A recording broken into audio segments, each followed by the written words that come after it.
Ton compte Google Ads tourne bien, tes performances sont au rendez-vous, c'est le moment pour toi d'augmenter ton budget, c'est le moment pour toi de scaler ton compte Google Ads et c'est tout à fait normal. Mais attention à ne pas tomber dans les pièges les plus évidents. Scaler, ce n'est pas juste augmenter ses budgets. Si tu fais ça n'importe comment, tu vas juste augmenter tes dépenses sans augmenter tes recettes et tes marges vont en prendre un grand coup. Après 5 ans sur Google Ads et avoir investi plus de 100 millions d'euros avec mon équipe, j'ai vu beaucoup trop d'entreprises se planter en pensant bien faire. La bonne nouvelle, c'est que dans cette vidéo, je vais te donner les 4 étapes les plus importantes pour scaler ton compte Google Ads sans détruire ta rentabilité. Avant d'attaquer sur les 4 étapes, je vais te présenter un premier élément qui est l'élément à garder en tête lorsqu'on va parler de scaling sur Google Ads. C'est ce qu'on appelle les rendements décroissants. C'est quoi les rendements décroissants? Eh bien, c'est tout simplement le fait que plus tu vas investir sur une plateforme, moins la rentabilité de ton budget va être importante. Je te mets un petit graphique justement ici à l'écran. Ce petit graphique, qu'est-ce qu'il te montre? Il te montre tout simplement que lorsqu'on investissait 10 000 euros de budget, on avait un ROAS de 4, donc un retour sur investissement publicitaire de 4, et on générait 40 000 euros de chiffre d'affaires. Donc c'était plutôt une très bonne chose. 1 euro en publicité générait 4 euros, en l'occurrence ici de chiffre d'affaires. Et puis on a augmenté nos budgets, et puis en augmentant nos budgets, on est passé à 20 000 euros, puis notre ROAS est passé lui à 3,5. Donc on génère non pas les 80 000 qu'on aurait dû, mais en réalité plutôt 70 000. On a en fait baissé notre efficacité publicitaire. C'est vraiment ça la notion des rendements décroissants. C'est plus tes budgets vont augmenter, moins chaque euro investi sera efficace. Et donc tu vas te retrouver dans un modèle comme celui-là. Bien scaler son compte Google Ads, ça veut dire mitiger le plus possible ses rendements décroissants pour éviter d'arriver trop vite dans le ratio en rouge où en fait tu as augmenté tellement tes budgets que le compte Google part n'importe comment et part totalement dans le mur. Il est possible de le faire, ça prend du temps, le scaling ça ne se fait pas en un instant et justement dans les 4 étapes que je vais te présenter dans cette vidéo, tu vas pouvoir faire en sorte de limiter l'impact des rendements décroissants sur ton scaling. Mais c'est quand même important de l'avoir en tête parce que malgré tout ce que tu feras, ils seront quand même présents au quotidien dans la scaling de ton compte Google Ads. Allez, partons sur les 4 étapes dont je t'ai parlé au début et on va parler de la première étape, c'est de bien définir les KPIs à utiliser. Qu'est-ce que c'est les KPIs? Ça veut dire Key Performance Indicator. Donc en gros, ce sont les indicateurs de pilotage.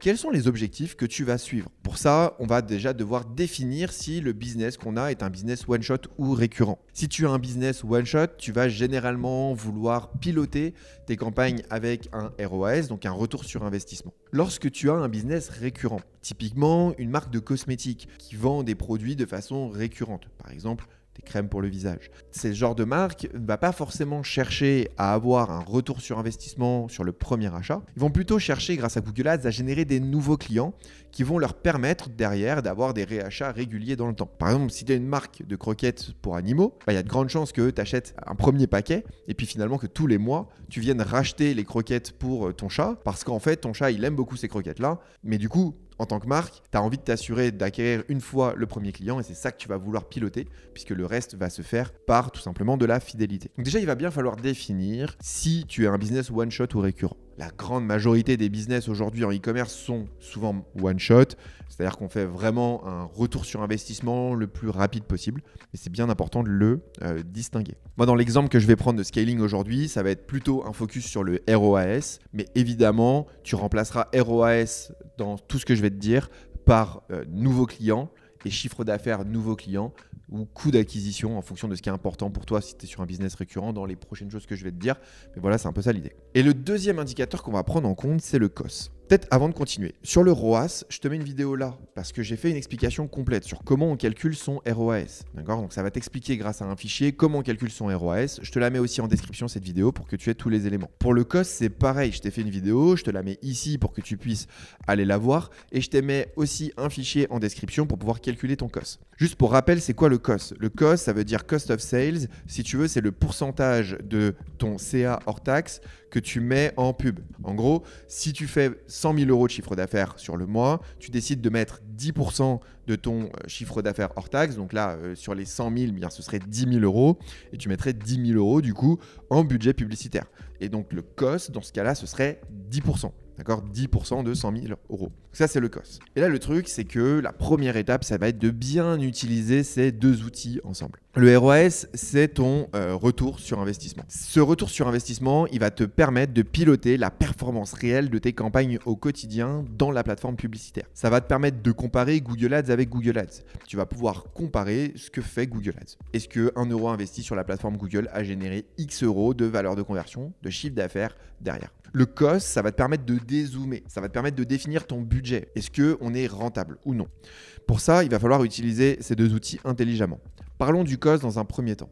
Le COS, comme on l'a vu, c'est un pourcentage de ton chiffre d'affaires qui est défini et qui est investi en publicité. Imaginons si on reprend notre objectif, notre exemple de tout à l'heure de 100 000 euros. Si on a 100 000 euros et qu'en fait on a augmenté légèrement nos budgets et que maintenant on génère 150 000 euros de chiffre d'affaires. Mécaniquement, notre budget va augmenter puisqu'on avait défini toujours ce COS de 10%. Notre budget sur 150 000 euros sera à 15 000 euros. Donc c'est pour ça qu'il est extrêmement important d'utiliser le COS. Le COS, il va te permettre de piloter tes budgets au quotidien. Le seul problème du COS, c'est qu'il est réactif. Ça veut dire quoi? Ça veut dire que tu ne vas pouvoir définir ton budget qu'à partir du moment où tu as fait ton chiffre d'affaires. Tu vois, par exemple, là, dans notre situation, on voit qu'on est passé à 150 000 euros de chiffre d'affaires, donc on veut mettre 15 000 euros de budget. Le truc, c'est que tant que tu n'as pas fait ces 150 000, est-ce que tu dois mettre 15 000 ou pas? C'est pour ça que tu vas devoir rentrer dans une utilisation proactive du COS et tu vas travailler avec un fichier, justement, de prédiction qui va te permettre, en gros, de faire de la prédiction sur tes ventes sur les mois prochains avec des ratios de croissance et tu vas appliquer un COS pour définir le budget que tu vas investir sur le mois prochain. Ça te permet d'avoir une sorte de budget sur le mois qui arrive et une fois que tu as ça, ensuite tu vas ajuster ce budget à la réalité du chiffre d'affaires que tu fais pour être dans tes objectifs. Si tu veux bien comprendre tout ça, je ne vais pas te l'expliquer dans cette vidéo parce que j'ai fait une vidéo dédiée sur le sujet que je te mets ici où j'explique en détail comment on rentre dans une approche proactive de la gestion de ses budgets. Je pense que c'est extrêmement important de l'avoir parce que ça va être fondamental pour scaler. Si tu ne connais pas ces informations-là pour scaler, tu vas passer à côté de ta rentabilité.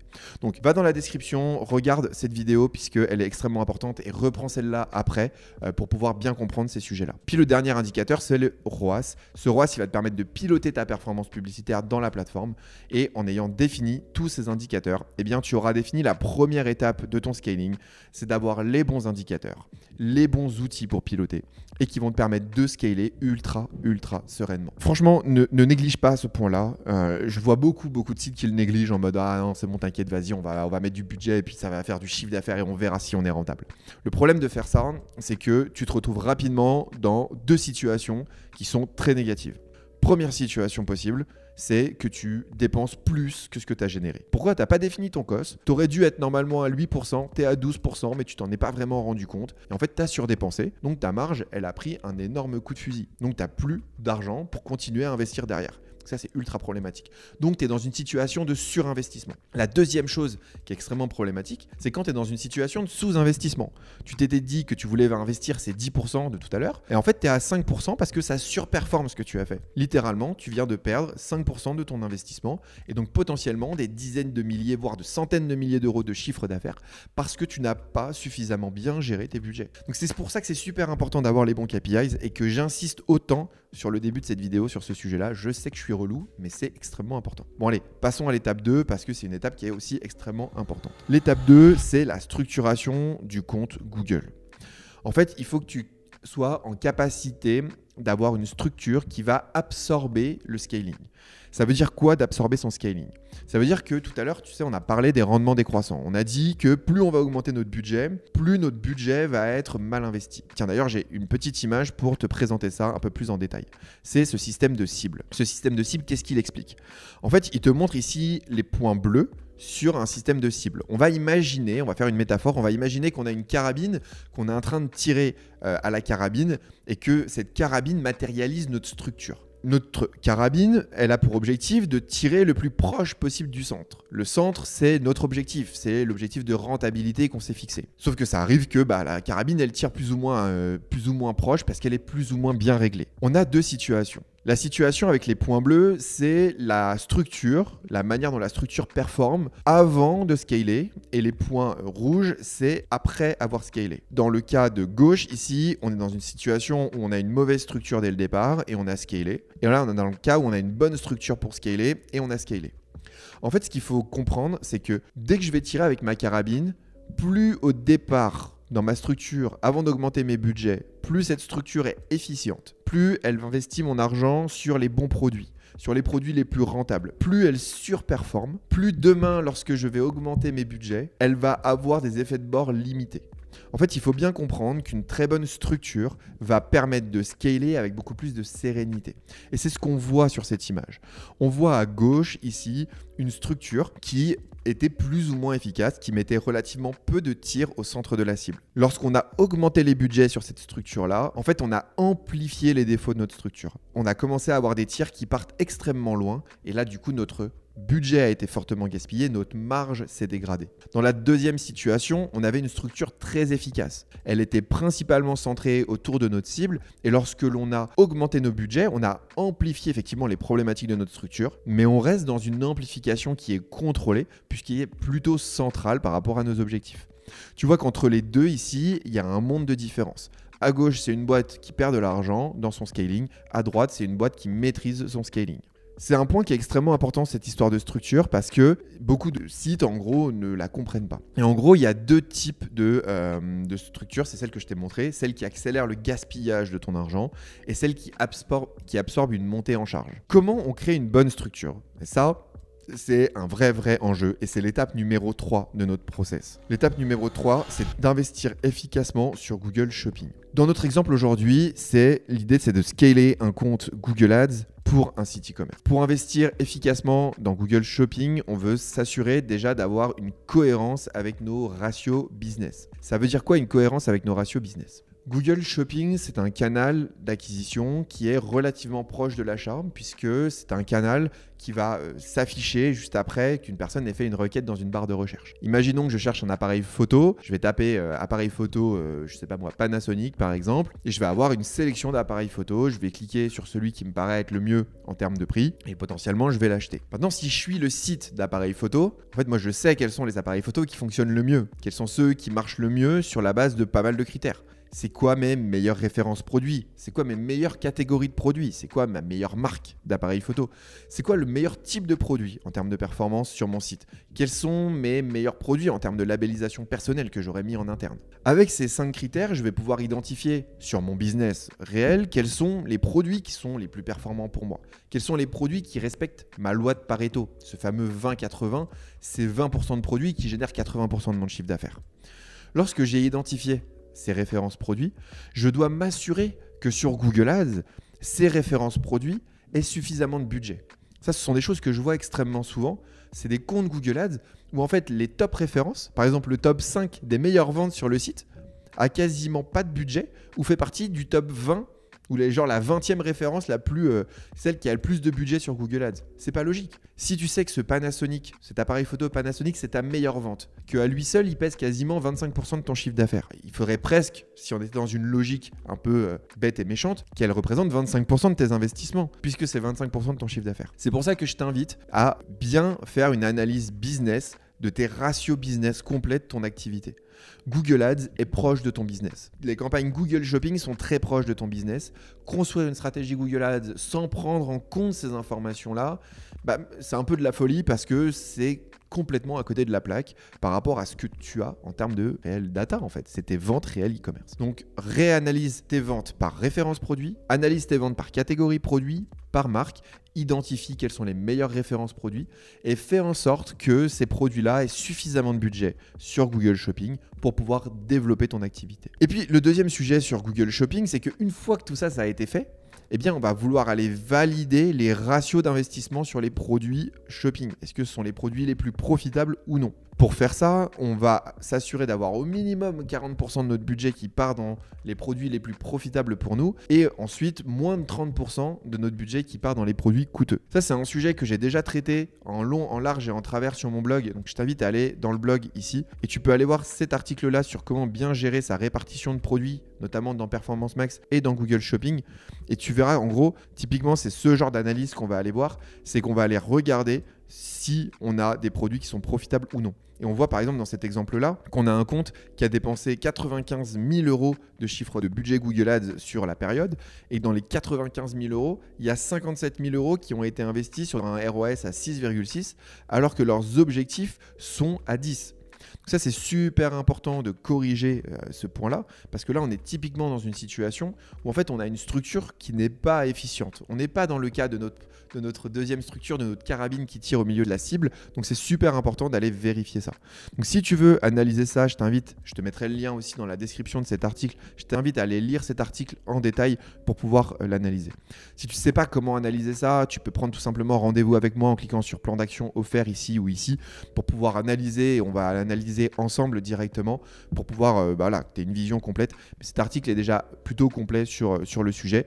Si éventuellement tu veux pousser encore plus, je crois que j'ai fait un article assez intéressant aussi sur le sujet là à travers des analyses de comptes où je te le montre très précisément dans des comptes spécifiques. Donc tu vas pouvoir le voir.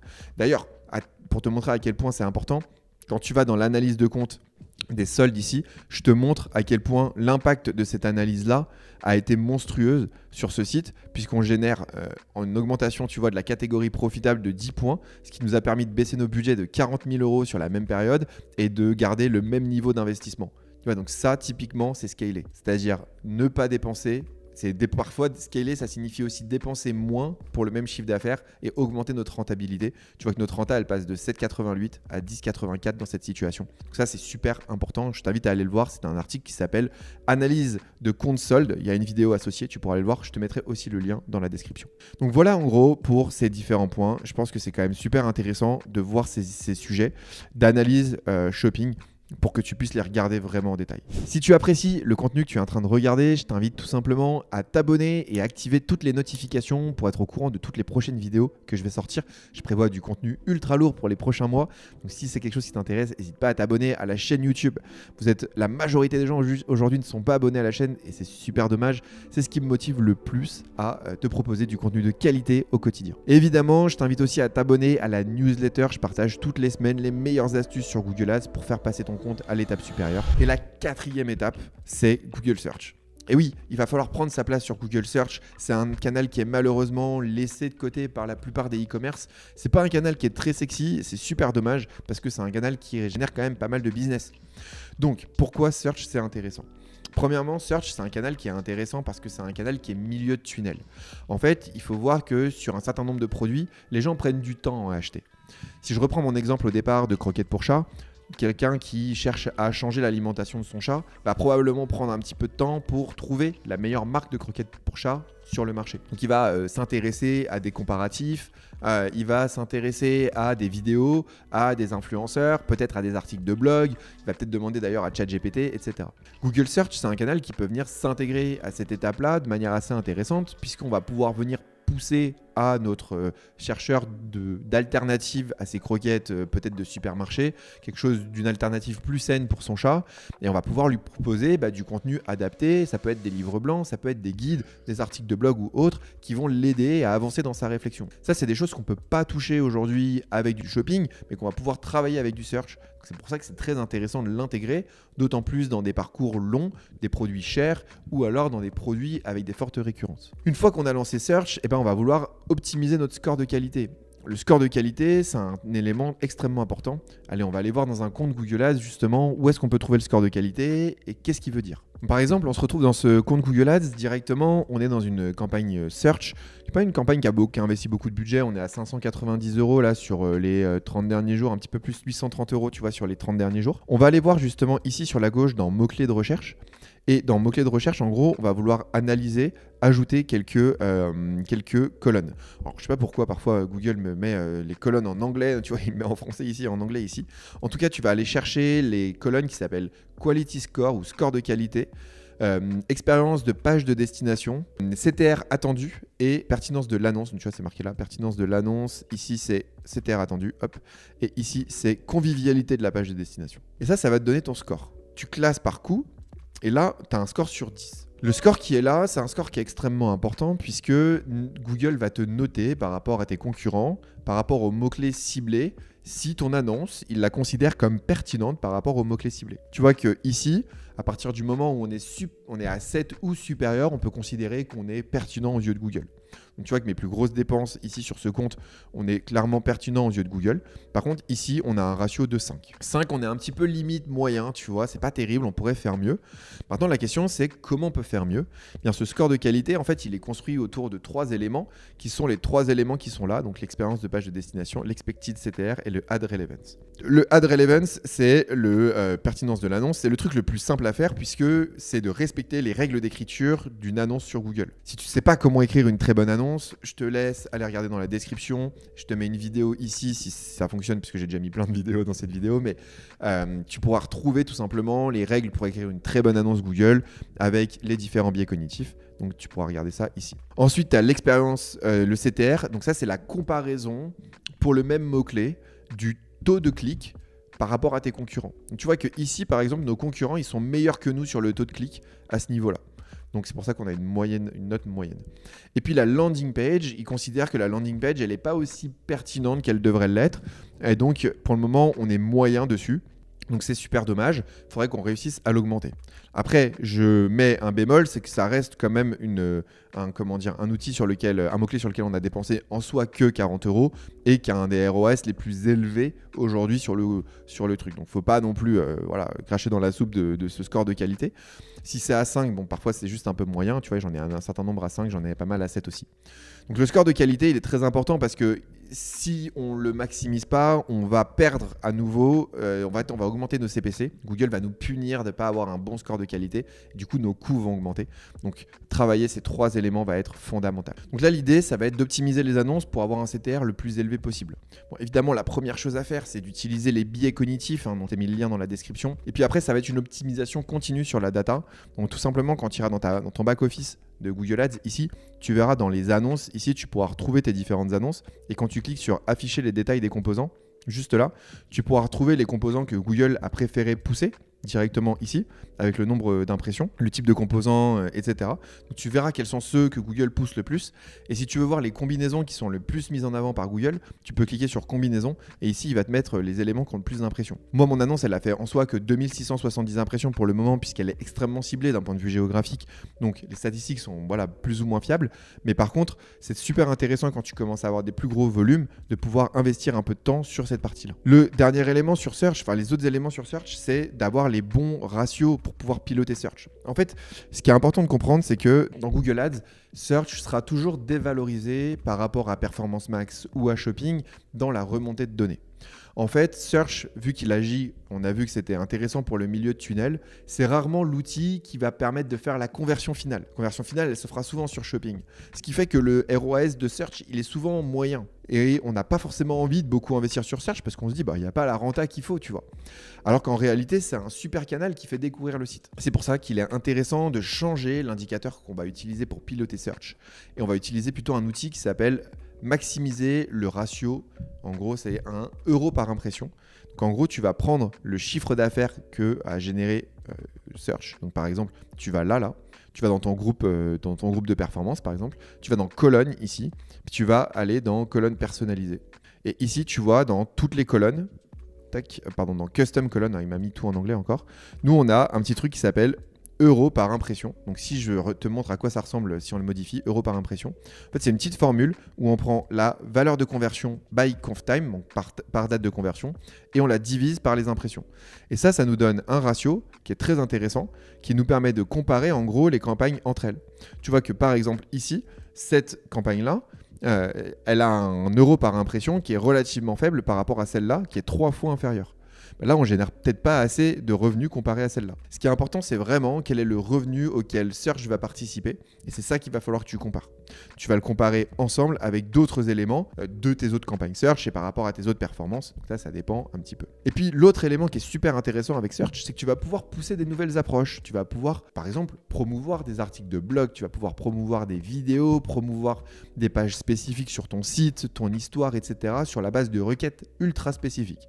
Ça te permet d'aller vachement plus loin que ce que tu vas pouvoir faire sur du shopping. C'est pour ça que Search, il faut vraiment pas le laisser à la seconde place. Il peut avoir un impact quand même très important pour ton business. Donc si on récapitule nos 4 grandes étapes importantes pour scaler un compte Google Ads, Eh bien, première étape, c'est de bien définir nos KPIs de pilotage et de bien les utiliser pour piloter nos campagnes. La deuxième étape, ça va être de structurer Google au plus haut niveau pour pouvoir absorber du scaling sans détruire notre marge. Dans un deuxième temps, ça va être d'investir efficacement sur Google Shopping en s'assurant que notre argent est investi sur les produits les plus profitables et qu'on limite nos dépenses sur les produits les plus coûteux. Et enfin, d'utiliser Google Search comme un relais de croissance pour aller générer plein de nouveaux clients, de nouvelles personnes qui ne nous connaissent pas sur des intentions milieu de tunnel avec du contenu complémentaire, peut-être même de la prise de rendez-vous avec tes commerciaux si c'est pertinent pour toi. Pour réussir à mettre en place toutes ces étapes-là, eh bien, il faut avoir quand même une équipe en interne ou une agence qui est capable de t'accompagner sur tous ces sujets-là.